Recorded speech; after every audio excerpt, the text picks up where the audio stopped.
Hello, and welcome to this week's episode of Storytime. This week, we're continuing on with Alice's Adventures in Wonderland by Lewis Carroll.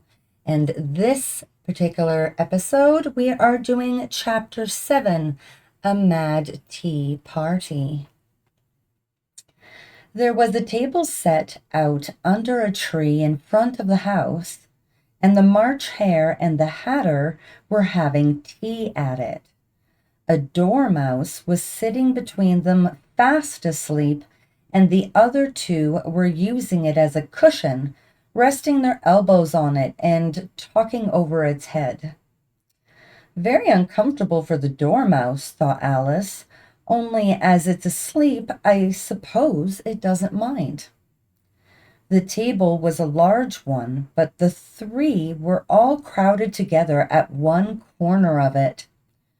No room, they cried out when they saw Alice coming. There's plenty of room, said Alice indignantly. And she sat down in a large armchair at one end of the table. Have some wine, the March Hare said in an encouraging tone. Alice looked all around the table, but there was nothing on it but tea. I don't see any wine, she remarked. There isn't any, said the March Hare. Then it wasn't very civil of you to offer it, said Alice angrily. It wasn't very civil of you to sit down without being invited, said the March Hare. I didn't know it was your table, said Alice. It's laid for a great many more than 3. Your hair wants cutting, said the Hatter. He had been looking at Alice for some time with great curiosity, and this was his first speech. You should learn not to make personal remarks, Alice said with some severity. It's very rude.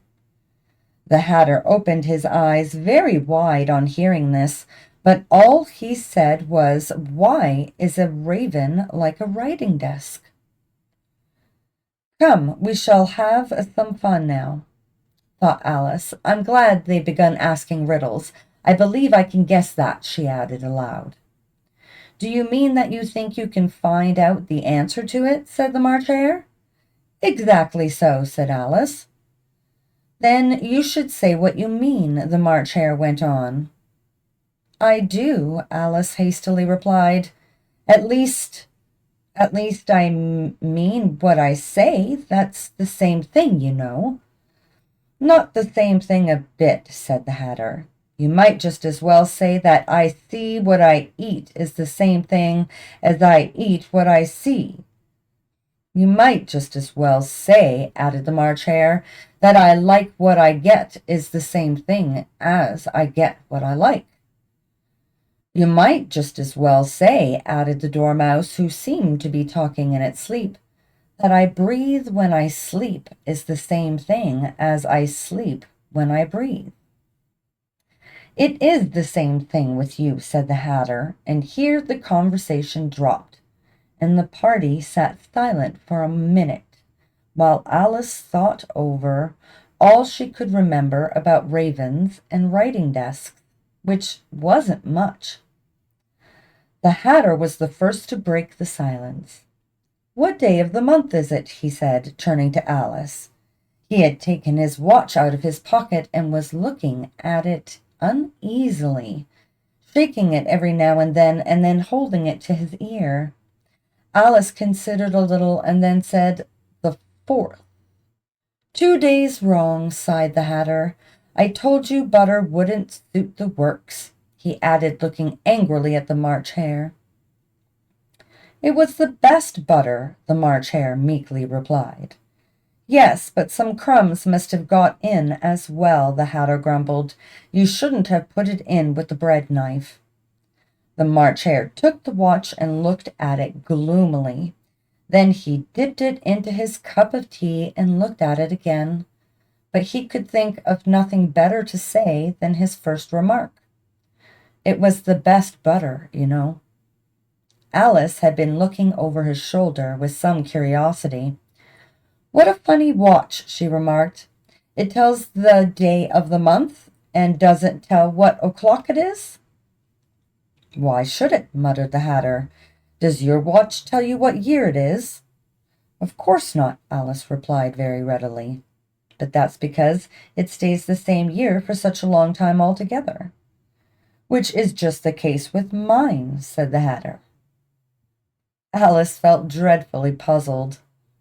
The Hatter's remark seemed to her to have no sort of meaning in it, and yet it was certainly English.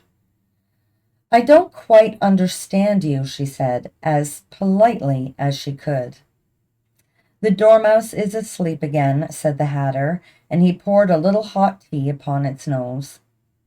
The Dormouse shook its head impatiently and said without opening its eyes, of course, just what I was going to remark myself. Have you guessed the riddle yet? The Hatter said, turning to Alice again. No, I give up, Alice replied. What's the answer? I haven't the slightest idea, said the Hatter. Nor I, said the March Hare. Alice sighed wearily. I think you might do something better with the time, she said, than waste it in asking riddles that have no answers. If you knew time as well as I do, said the Hatter, you wouldn't talk about wasting it. It's him.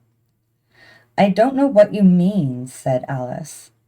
Of course you don't, the Hatter said, tossing his head contemptuously. I dare say you never even spoke to time. Perhaps not, Alice cautiously replied, but I know I have to beat time when I learn music. Ah, that accounts for it, said the Hatter. He won't stand beating. Now, if you only kept on good terms with him, he'd do almost anything you liked with the clock. For instance, suppose it were 9 o'clock in the morning, just time to begin lessons. You'd only have to whisper a hint to time, and round goes the clock in a twinkling, 1:30, time for dinner. I only wish it was, the March Hare said to itself in a whisper. That would be grand, certainly, said Alice thoughtfully. But then I shouldn't be hungry for it, you know. Not at first, perhaps, said the Hatter, but you could keep it to 1:30 as long as you liked. Is that the way you manage? Alice asked. The Hatter shook his head mournfully. Not I, he replied. We quarreled last March, just before he went mad, you know, pointing with his teaspoon at the March Hare. It was at the great concert given by the Queen of Hearts, and I had to sing. Twinkle, twinkle, little bat, how I wonder what you're at. You know the song, perhaps? I've heard something like it, said Alice. It goes on, you know, the Hatter continued, in this way. Up above the world you fly, like a tea tray in the sky. Twinkle, twinkle. Here the Dormouse shook itself and began singing in its sleep. Twinkle, twinkle, twinkle, twinkle, and went on so long that they had to pinch it to make it stop. Well, I'd hardly finished the first verse, said the Hatter, when the Queen jumped up and bawled out, He's murdering the time! Off with his head! How dreadfully savage! Exclaimed Alice. And ever since that, the Hatter went on in a mournful tone, he won't do a thing I ask. It's always 6 o'clock now. A bright idea came into Alice's head. Is that the reason so many tea things are put out here? She asked. Yes, that's it, said the Hatter with a sigh. It's always tea time, and we've no time to wash the things between whiles. Then you keep moving round, I suppose, said Alice. Exactly so, said the Hatter, as the things get used up. But what happens when you come to the beginning again? Alice ventured to ask. Suppose we change the subject, the March Hare interrupted, yawning. I'm getting tired of this. I vote the young lady tells us a story." "I'm afraid I don't know one," said Alice, rather alarmed at the proposal. "Then the Dormouse shall," they both cried. "Wake up, Dormouse!" And they pinched it on both sides at once. The Dormouse slowly opened its eyes. "I wasn't asleep," it said in a hoarse, feeble voice. "I heard every word you fellows were saying." "Tell us a story," said the March Hare. "Yes, please do," pleaded Alice. "And be quick about it," added the Hatter, "or you'll be asleep again before it's done." "Once upon a time there were 3 little sisters," the Dormouse began in a great hurry, "and their names were Elsie, Lacie, and Tilly, and they lived at the bottom of a well." "What did they live on?" said Alice, who always took a great interest in questions of eating and drinking. "They lived on a treacle," said the Dormouse, after thinking a minute or two. "They couldn't have done that, you know," Alice gently remarked. "They'd have been ill." "So they were," said the Dormouse, "very ill." Alice tried to fancy herself what such an extraordinary way of living would be like, but it puzzled her too much, so she went on. "But why did they live at the bottom of a well?" "Take some more tea," the March Hare said to Alice very earnestly. "I've had nothing yet," Alice replied in an offended tone, "so I can't take more." "You mean you can't take less," said the Hatter. "It's very easy to take more than nothing." "Nobody asked your opinion," said Alice. "Who's making personal remarks now?" the Hatter asked triumphantly. Alice did not quite know what to say to this, so she helped herself to some tea and bread and butter, and then turned to the Dormouse and repeated her question. Why did they live at the bottom of a well? The Dormouse again took a minute or two to think about it, and then said, "It was a treacle well." "There's no such thing." Alice was beginning very angrily, but the Hatter and the March Hare went shh, shh, and the Dormouse sulkily remarked, "If you can't be civil, you'd better finish the story for yourself." "No, please go on," Alice said very humbly. "I won't interrupt you again. I dare say there may be one." "One indeed," said the Dormouse indignantly. However, he consented to go on. "And so these 3 little sisters, they were learning to draw, you know." "What did they draw?" said Alice, quite forgetting her promise. "Treacle," said the Dormouse, without considering at all this time.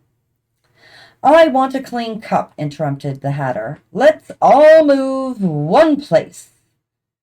He moved on as he spoke, and the Dormouse followed him. The March Hare moved into the Dormouse's place, and Alice rather unwillingly took the place of the March Hare. The Hatter was the only one who got any advantage from the change, and Alice was a good deal worse off than before, as the March Hare had just upset the milk jug into his plate. Alice did not wish to offend the Dormouse again, so she began very cautiously. "But I don't understand. Where did they draw the treacle from?" "You can draw water out of a water well," said the Hatter, "so I think you could draw treacle out of a treacle well. Eh, stupid?" "But they were in the well," Alice said to the Dormouse, not choosing to notice this last remark. "Of course they were," said the Dormouse. "Well in." This answer so confused poor Alice that she let the Dormouse go on for some time without interrupting it. "They were learning to draw," the Dormouse went on, yawning and rubbing its eyes, for it was getting very sleepy. "And they drew all manner of things, everything that begins with an M." "Why an M?" said Alice. "Why not?" said the March Hare. Alice was silent. The Dormouse had closed its eyes by this time and was going off into a doze. But on being pinched by the Hatter, it woke up again with a little shriek and went on. That begins with an M, such as mousetraps and the moon and memory and muchness. You know, you say things are much of a muchness. Did you ever see such a thing as a drawing of muchness? Really, now you ask me, said Alice, very much confused. I don't think, then you shouldn't talk, said the Hatter. This piece of rudeness was more than Alice could bear. She got up in great disgust and walked off. The Dormouse fell asleep instantly, and neither of the others took the least notice of her going, though she looked back once or twice, half hoping that they would call after her. The last time she saw them, they were trying to put the Dormouse into the teapot. At any rate, I'll never go there again, said Alice as she picked her way through the wood. It's the stupidest tea party I ever was at in all my life. Just as she said this, she noticed that one of the trees had a door leading right into it. Well, that's very curious, she thought, but everything is curious today. I think I may as well go in at once. And in she went. Once more she found herself in the long hall and close to the little glass table. Now I'll manage better this time, she said to herself, and began by taking the little golden key and unlocking the door that led into the garden. Then she went to work nibbling at the mushroom. She had kept a piece of it in her pocket, till she was about a foot high. Then she walked down the little passage, and then she found herself at last in the beautiful garden among the bright flower beds and the cool fountains. And that's all for Chapter 7. Thank you so much for watching this video all the way through, and if you liked it, please feel free to like and subscribe and help support the channel.